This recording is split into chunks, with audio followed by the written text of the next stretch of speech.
if they had succeeded in attacking Israel's military headquarters in central Israel, very close to where I am, we would have been looking at a war at this hour.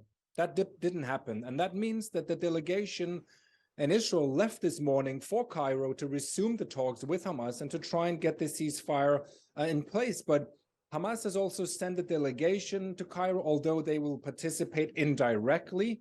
Hamas is very upset with the whole way that this latest round of negotiations have been conducted.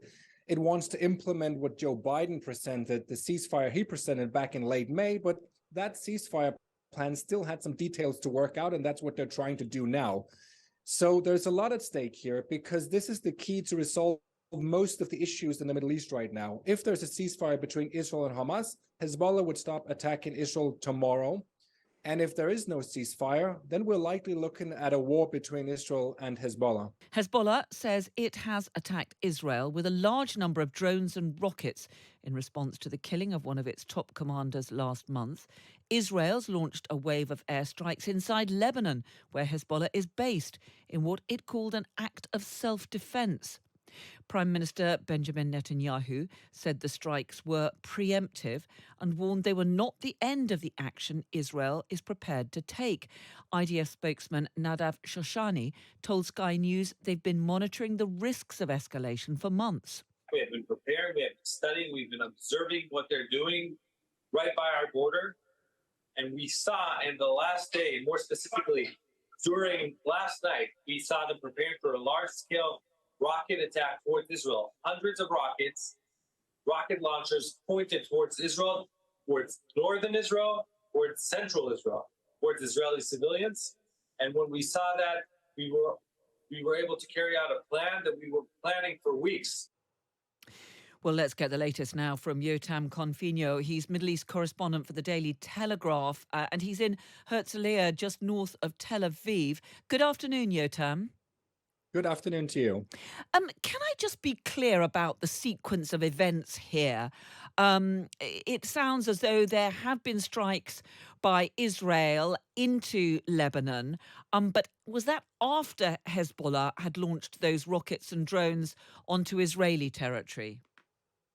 So what happened first in the early morning hours, right before 5 o'clock, is that some 100 Israeli aircrafts bombarded 40 different areas across Lebanon that had rocket launchers, all aimed at northern and central Israel. According to Israel, it was thousands of rockets that were ready to be launched.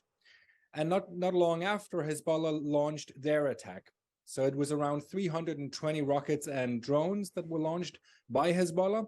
And we've just gotten the news that one Israeli Navy soldier has been killed in a Hezbollah attack. It's still unclear if he was killed by shrapnel from a drone or shrapnel from an Iron Dome missile.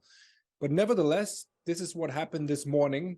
And Israel says, all the officials that I've spoken to, they say that the attack from Hezbollah, which Israel preempted, was aimed at Israel's military and military intelligence headquarters, which is just 10 minutes away from where I'm standing right now, actually.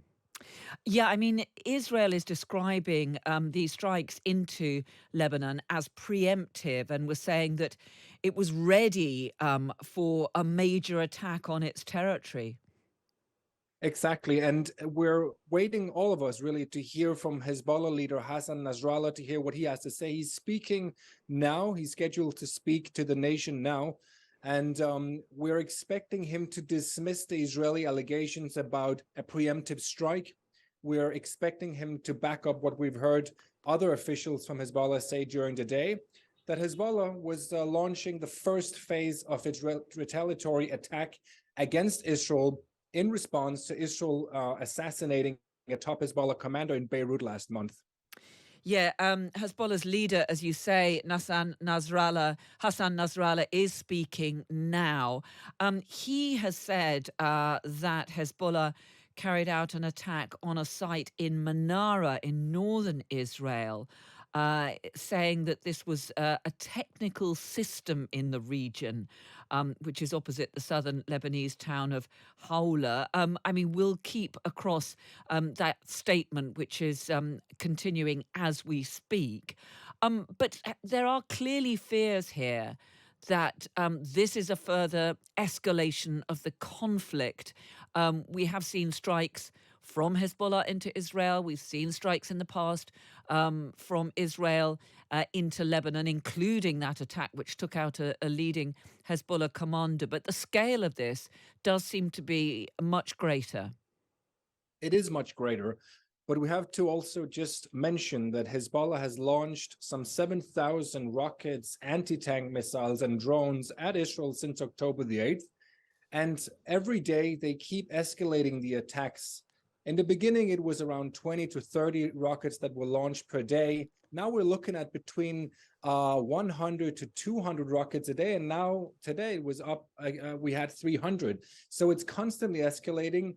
And the scope and the area in which they're attacking is also expanding in Israel. And Israel is doing the same. Israel is bombarding pretty much all across Lebanon. They're going after Hezbollah targets, and they've killed around 400 of their members. So yes, it's definitely escalating. And of course, we have to also mention that it comes in the context of Israel and Hamas trying to reach a ceasefire in Cairo as we speak. Yeah, I was going to ask you about that. We've still got those talks going on to try to bring about a ceasefire and hostage exchange in Gaza. I mean, clearly, this escalation in the conflict, the exchange of fire here, is hardly the right backdrop for this. Hezbollah, of course, is a close ally of Hamas in Gaza. What effect do you think it's likely to have on those talks? So if they had succeeded in attacking Israel's military headquarters in central Israel, very close to where I am, we would have been looking at a war at this hour. That didn't happen. And that means that the delegation in Israel left this morning for Cairo to resume the talks with Hamas and to try and get the ceasefire in place. But Hamas has also sent a delegation to Cairo, although they will participate indirectly. Hamas is very upset with the whole way that this latest round of negotiations have been conducted. It wants to implement what Joe Biden presented, the ceasefire he presented back in late May, but that ceasefire plan still had some details to work out, and that's what they're trying to do now. So there's a lot at stake here, because this is the key to resolve most of the issues in the Middle East right now. If there's a ceasefire between Israel and Hamas, Hezbollah would stop attacking Israel tomorrow.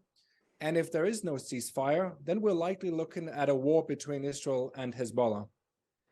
Jotam Confino, Middle East correspondent for the Daily Telegraph in Herzliya, just north of Tel Aviv. Really good to hear from you. Thanks a lot for joining us. Thank you. Well, a short time ago, I spoke to Tom Fletcher, former UK ambassador to Lebanon, who told me there are now real fears of a wider escalation. Yes, it's a very dangerous moment, but I guess beyond all the muscle flexing involved, the key concern for us and for the international community has to be now, how do we protect civilians? Lebanese civilians, Palestinian civilians, Israeli civilians, because those who are looking to escalate this conflict are clearly interested in protecting themselves, but not their people. And they're playing very high stakes poker with these civilians as chips.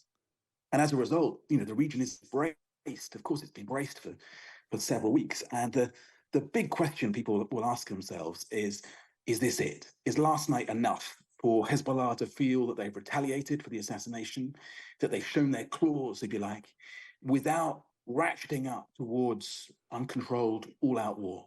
Hezbollah are saying that this was a reprisal. The strikes they carried out into Israel, which began this latest exchange, was a response to the killing of one of their commanders, Fouad Shukr. Do you think that this is a limited flare-up? Or, as we've heard from a British government minister, Pat McFadden, this morning, that there's a real danger of major escalation, which could lead to a major war? I think there is that danger, and that's why diplomats and ministers are working around the clock to try to de-escalate. David Lammy, the Foreign Secretary, was out there with his French counterpart, pulling the parties back from the brink. It is significant, I think, overnight that both sides were clearly trying to hit military targets rather than civilians, and that Hezbollah did move pretty quickly this morning to say that this phase has closed. So maybe, look, we don't yet know the full extent of the damage done, but unless Hezbollah hit a more significant target than has emerged so far, I think Israel will feel this is probably containable, and Hezbollah should feel that they've reminded Israel that they can retaliate, that they do have that scope to reach far into Israel. It's a very, very dangerous game. Both sides are trying to show the other that they can deter them, but each time they do so, the stakes go up further. So that's why we've all got to be out there, the international community, saying enough's enough.